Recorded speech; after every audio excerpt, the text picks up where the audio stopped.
नमस्कार दोस्तों, स्वागत है आप सभी का आपके अपने YouTube चैनल हिंदी एकेडमी में। हम लोग यहाँ पर चला रहे हैं महत्वपूर्ण प्रश्नों की श्रृंखला, जिसमें आप लोगों के लिए 20 प्रश्न डेली होते हैं और ये 20 प्रश्न आप लोगों को बहुत ज़्यादा हेल्प करेंगे आपकी आने वाली परीक्षाओं में। चाहे आप टीजीटी की परीक्षा दे रहे हैं या फिर पीजीटी की परीक्षा दे रहे हैं, किसी भी स्टेट लेवल के एग्ज़ाम की तैयारी आप लोग कर रहे हैं, चाहे वो DSSB की हो, एनवीएस की, केवीएस की हो या फिर यूपी टीजीटी, पीजीटी की या फिर अन्य किसी राज्य के एग्ज़ाम की तैयारी कर रहे हैं। तो ये सभी के सभी प्रश्न आप लोगों को काफ़ी हेल्पफुल रहेंगे, क्योंकि ये वो प्रश्न हैं जो कहीं न कहीं किसी न किसी एग्ज़ाम में हिंदी में आप लोगों के पूछे गए हैं। काफ़ी महत्वपूर्ण भूमिका आप लोगों के लिए इनकी रहेगी। तो एक नोटबुक बना करके इन प्रश्नों को डेली आप लोग नोट करते हैं, ताकि रिवीजन जब आप लोग करेंगे अंत में तो ज़्यादा समय नहीं लगेगा, क्योंकि वीडियोज़ आप लोग देखेंगे तो समय आप लोगों को बहुत ज़्यादा लगने वाला है। तो चलिए फिर शुरू करते हैं। और आज की जो हमारी क्लास है, इसका पहला क्वेश्चन, और पहला ही क्वेश्चन बहुत ही ज़्यादा महत्वपूर्ण है। क्वेश्चन है कि जो कवि हैं उनमें ब्रज कोकिल किसे कहा जाता है? ब्रज कोकिल किस कवि को कहा जाता है? तो ब्रज कोकिल जो है वो कहा जाता है कवि रत्न सत्यनारायण। कवि रत्न सत्यनारायण। काफ़ी महत्वपूर्ण प्रश्न है। चलिए आगे जो क्वेश्चन है,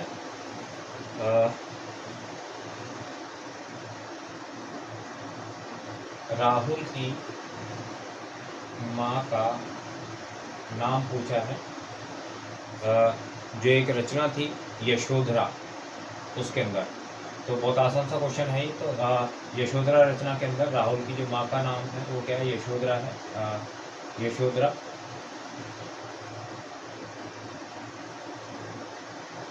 क्वेश्चन नंबर 3, एक रचना है साकेत,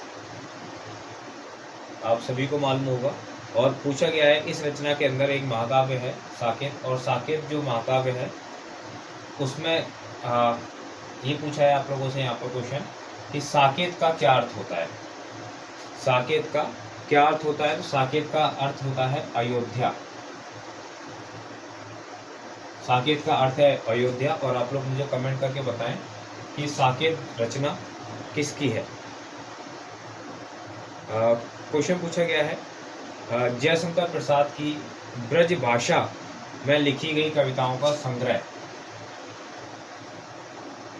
प्रसाद जी की ब्रज भाषा कविताओं का संग्रह किस नाम से है, यह बताएंगे। तो क्या नाम है? चित्राधार। प्रश्न नंबर 5 देखेंगे, और पूछा गया है आप लोगों से काव्य की प्रमुख रीतियां कौन सी हैं? काव्य की प्रमुख रीतियां कौन सी मानी जाती हैं? तो कौन सी मानी जाती थी कि पहली जो है वो है वैदर्भी, दूसरी है पांचाली, और तीसरी है लाटी, माफ कीजिए, गौणी। ये तीन, वैदर्भी, पांचाली और गौणी, ये सबसे ज़्यादा महत्वपूर्ण मानी जाती हैं।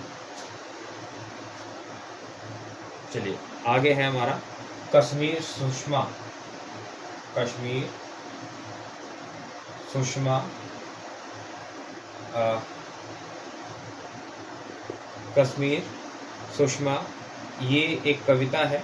ये किसकी कविता है ये आपको बताना है। तो ये कविता है श्रीधर पाठक। क्वेश्चन नंबर 7 देखेंगे।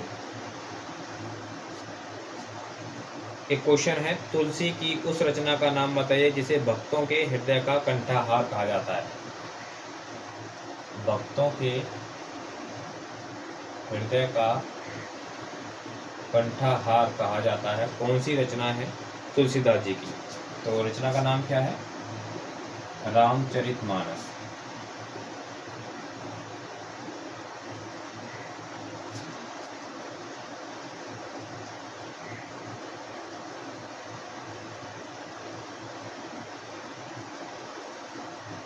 अगला क्वेश्चन है शुक्ल जी ने किसे खड़ी बोली गद्य का प्रथम लेखक कहा है? खड़ी बोली गद्य का प्रथम लेखक शुक्ल जी ने किसको कहा है? तो सही उत्तर क्या होगा? सदल मिश्र।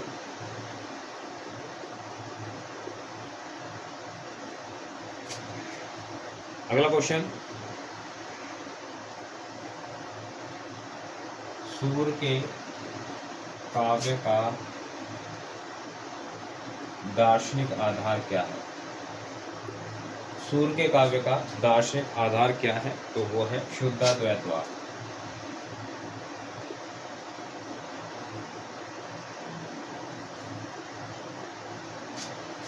क्वेश्चन नंबर 10 देखेंगे। रचना का नाम है बेताल पच्चीसी। किसकी है ये बताइए? बेताल पच्चीसी किसकी रचना है? तो उत्तर क्या हो जाएगा? सुरती मिश्र। अगला क्वेश्चन,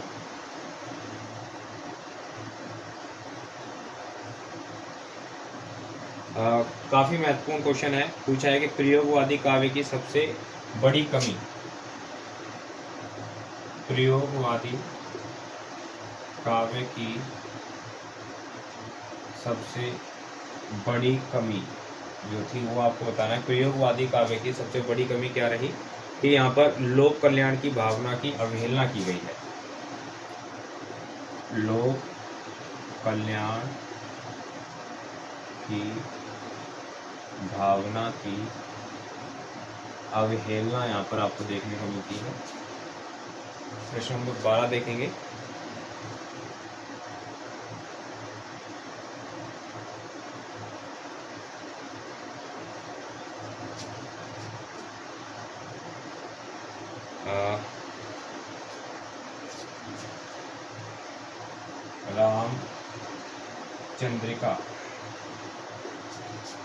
रामचंद्रिका किस प्रकार का काव्य है? ये आपको बताना है। खंड काव्य, मुक्तक, गीति, महाकाव्य, ये इनमें से आपको बताना है कि रामचंद्रिका क्या है। तो ये एक महाकाव्य है।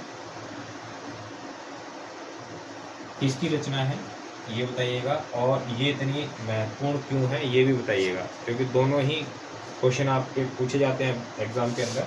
चलिए आगे देखते हैं। 12 क्वेश्चन हम लोगों को हो गए इसको रफ करने के बाद में। और देखिए इनके आप लोग नोट्स जरूर बना लीजिएगा। जो भी साथी हैं जो एक तैयारी कर रहे हैं एक सिस्टम से, तो वो जरूर बना लीजिएगा। बाकी सभी के लिए तो मैं नहीं कहता हूँ, सभी का अपना अपना नज़रिया है, अपना अपना तरीका है। बाकी जो एक सिस्टम से तैयारी करना चाहते हैं वो इन क्वेश्चंस को, ताकि रिवीजन करते वक्त आप लोगों को बहुत ज़्यादा समय ना लगे और बहुत जल्दी आप लोग, जब आप लोगों को पूरा चीज़ें आप लोगों को नहीं पढ़नी है, शॉर्ट में रिवीजन करके कोई एग्ज़ाम दे के आना है, तो आप क्वेश्चंस को पढ़ करके वहाँ पर जा सकते हैं। चलिए आगे जो है, जहांगीर जस चंद्रिका, ये आप बताएंगे किसकी है? जहांगीर जस चंद्रिका किसकी रचना है? तो ये जो रचना है वो है केशव दास की। जहांगीर जस चंद्रिका केशव दास की रचना है।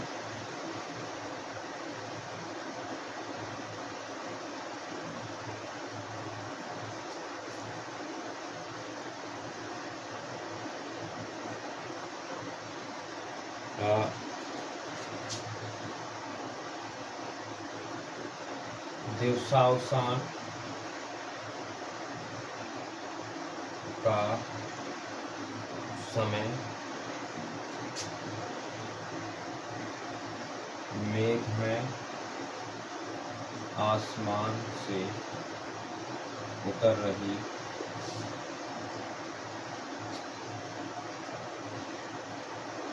वह संध्या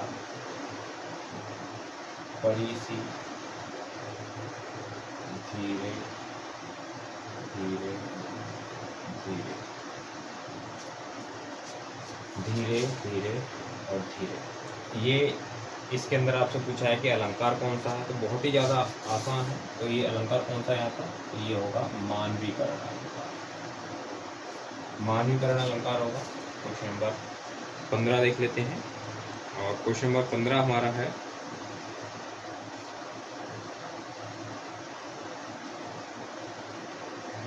भक्ति द्रावड़े उपजी लाए रामानंद। भक्ति द्रावड़े उपजी लाए रामानंद। इस कथन के अनुसार भक्ति का प्रादुर्भाव जो है वो कहाँ पर हुआ, ये आपको बताना है। इस कथन के अनुसार भक्ति का प्रादुर्भाव कहाँ पर हुआ, तो भक्ति का प्रादुर्भाव कहाँ पर हुआ इस कथन के अनुसार, दक्षिण भारत में। और उत्तर के अंदर लेके आए रामानंद जी। प्रश्न नंबर 16 देखेंगे।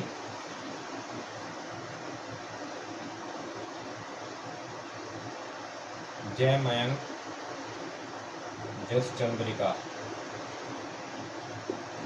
जय मयंक जस चंद्रिका ये किसकी रचना है,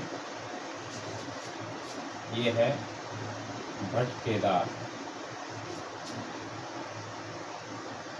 अगला क्वेश्चन, हम्मीर रासो। हम्मीर रासो किसका है ये बताएंगे। हम्मीर रासो जो है किसका है,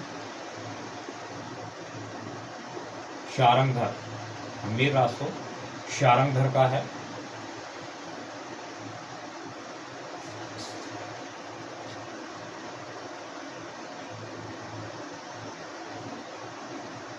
चलिए प्रश्न नंबर 18 देखेंगे।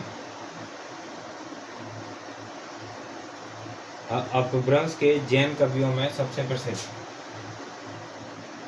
अपभ्रंश के जैन कवियों में सबसे प्रसिद्ध कौन थे, ये आपको बताना है। अपभ्रंश के जो जैन कवि थे सबसे ज़्यादा प्रसिद्ध कौन थे, तो वो थे हेमचंद।